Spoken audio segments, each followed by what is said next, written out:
Ever heard of Berghof? No, it's not some cozy Alpine retreat. It was Adolf Hitler's private mountain hideaway.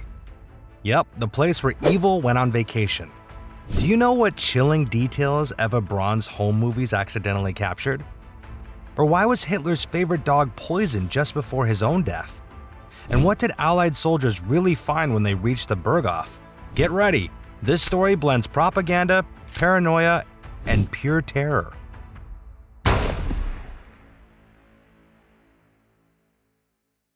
So what was the Berghof? It was Hitler's private residence in Bavaria.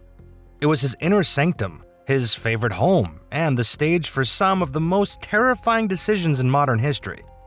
Let's go back. In 1928, Hitler began renting a small house, calling it Haus Wachenfeld. After he rose to power in 1933, he bought it outright using royalties from Mein Kampf. Then he rebuilt it, big time. Think luxury lodge meets military command center. Once the renovations were done, it even got a new name, the Berghof, or Mountain Court. Where did dictators go to relax? Hitler maintained 3 residences during the Third Reich: the Reich Chancellery in Berlin, his Munich apartment, and Haus Wachenfeld, later the Berghof, his mountain home on the Obersalzberg. All 3 were thoroughly renovated in the mid-1930s and facilitated the creation of a new sophisticated persona for the Führer. Let's break it down. From the outside, it looked kinda dreamy. Huge picture windows with sweeping views of the Alps, plush interiors, elegant terraces. One of the most striking things inside the Berghof was a massive floor-to-ceiling window in the main room. It overlooked the Alps like some kind of evil postcard. Hitler lived here for months at a time. In fact, he spent more time here than in Berlin. World-changing decisions were made while he lounged on the patio with his dogs and Eva Braun. Yes, she lived there too. It felt more like a high-end lodge in a private home, run by a small army of cooks, gardeners, housekeepers, and staff, keeping everything perfectly in place.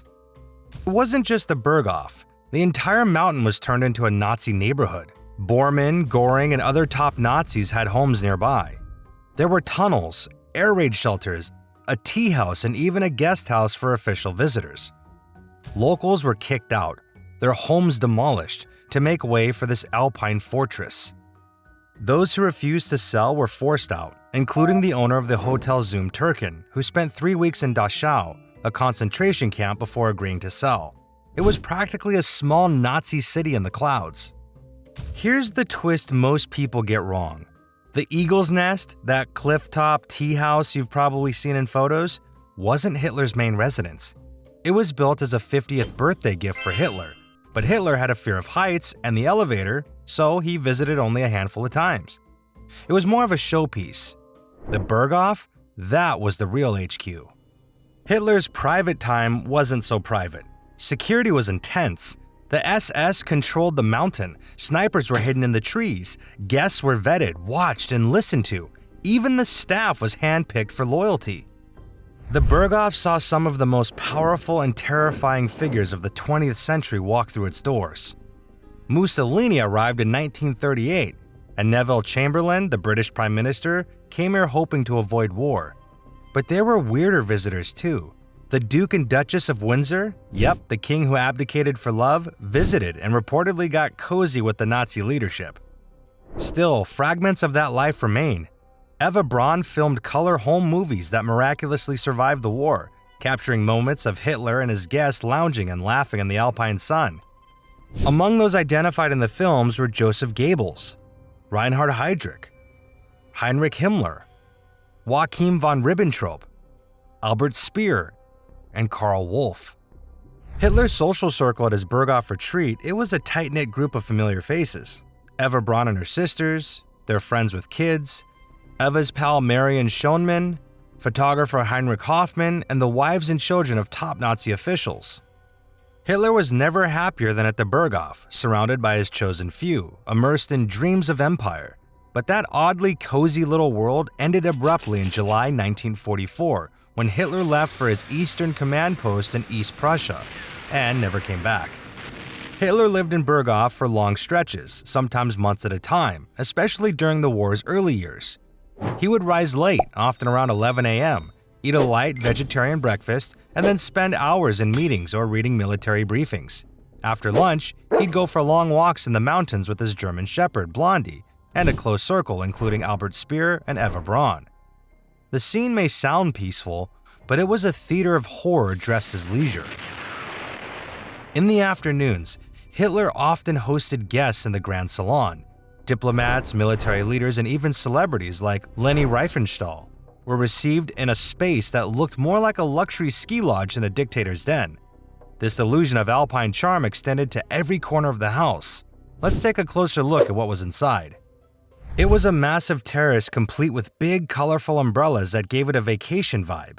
The dining room, paneled with super pricey Swiss pine. Hitler's personal study had its own mini switchboard room, while his library was packed with books about history, art, music, and architecture.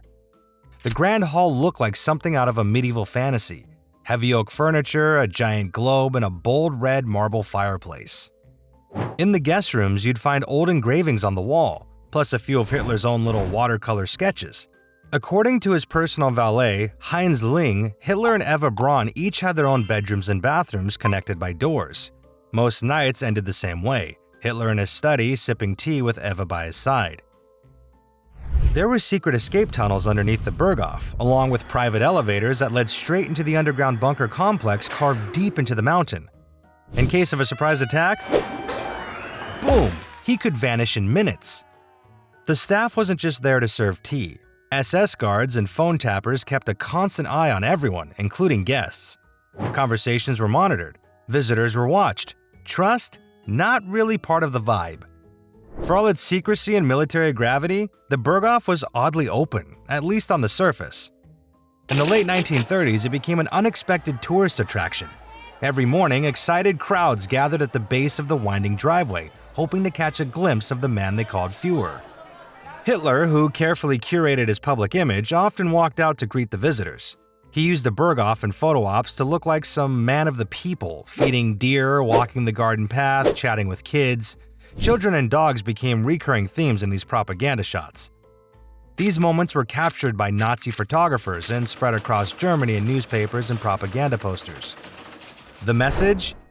Here is a leader who loves the youth of the nation, but it was carefully constructed illusion. Smiling toddlers on his knee, cheerful teens visiting from the Hitler Youth, and always nearby, his beloved German Shepherd Blondie. Given to Hitler in 1941 by Martin Bormann, Blondie quickly became his constant companion. She lived at the Berghof, slept in Hitler's room, and traveled with him, by car, by plane, even on the infamous Führersonderzug, his personal armored train. She was well taken care of, with a full-time caretaker. When Hitler relocated to his Berlin bunker, Blondie came with him. Her tragic end came just before Hitler's suicide in April 1945. Hitler ordered to test the poison capsules meant for himself and Eva Braun on Blondie. The loyal dog died instantly, her death a twisted rehearsal for what was to come. Want a weird fact? Hitler was super strict about animal cruelty. He banned animal testing, hated hunting, and was a vegetarian. He'd flip out if someone mistreated a dog, but humans? Didn't matter. The contradiction is almost too much to wrap your head around. And while he was policing dogs and banning hunting, his longtime partner Eva Braun was living just upstairs, living a life that was surprisingly ordinary, even carefree. She lived in the Berghof too, though always in Hitler's shadow, literally and figuratively. Eva had her own rooms, decorated more lightly and personally, with pastel colors, flowers, and photographs. While Hitler prohibited smoking and drinking in his presence, Eva defied both rules in private and loved movies, fashion, and photography. She even had a darkroom built into the house. Eva Braun had her own cinema inside the Berghof. She was obsessed with movies and home videos. Hitler? Not so much. But she'd host film nights, even watching Mickey Mouse cartoons. Just imagine that contrast. Dictators upstairs, Disney downstairs. Eva spent much of her time isolated, sometimes bored. Her home videos, some of the rare color footage from inside the Nazi inner circle, show walks in the garden, playful snowball fights, and tea on the terrace. Chillingly normal, while millions were suffering in concentration camps far below the mountains. The Berghof wasn't just for show. It was also a functional headquarters where military briefings happened daily. Plans like the invasions of Poland, France, and the Soviet Union were discussed right there, often after long walks on the terrace. And that was only the beginning. Nearby, Obersalzberg held even deeper secrets, literally underground. Obersalzberg wasn't just about beautiful villas, it was a fortress riddled with underground tunnels, emergency escape routes, and bunkers. These weren't small. Some stretched for miles and were equipped with communication centers, armories, food storage, and power plants. What happened after the war? The Obersalzberg was bombed by hundreds of British RAF Lancaster heavy bombers. At least 2 bombs struck the Berghof and did considerable damage to the building. Retreating SS troops set fire to the villa on May 4th, 4 days after Hitler's suicide in Berlin. Only hours later, the U.S. 3rd Infantry Division arrived at Berchtesgaden, along with the French 2nd Armored Division. U.S. troops were the first to reach it. They grabbed souvenirs, took photos, and left graffiti all over the walls. The French discovered kilometers of underground bunkers housing art objects plundered from all over Europe, as well as thousands of bottles of fine wines, tons of provisions, and more surprising pieces. One of the most notable artifacts taken by American soldiers was the Columbus Globe for state and industry leaders, known more commonly as Hitler's Globe. The Berghof shell survived until 1952, when the Bavarian government demolished the Berghof, the houses of Göring and Bormann, the SS barracks, the Kampfhaus, and the Tea House were all destroyed. This had been part of an agreement under which the Americans handed the area back to the Bavarian authorities. There was fear that the ruins would become a neo-Nazi shrine and tourist attraction. Today, the site is largely reclaimed by forest. Only a few stones remain, moss-covered and silent. Tourists can walk the trails, visit the nearby documentation Obersalzberg Museum, and try to imagine what once stood there. But nothing truly captures the chill of what the Berghof once represented, the seductive illusion of peace hiding the machinery of mass murder. So why does it still haunt us? Because this house, this seemingly cozy mountain lodge, was the beating heart of a nightmare, a place where the worst ideas were spoken over coffee and strudel, where death and war were planned under paintings of flowers and snowy peaks. Want more haunting places, unbelievable stories, and secret history untangled? Stick around. Click over to our next video. You won't believe what's coming up.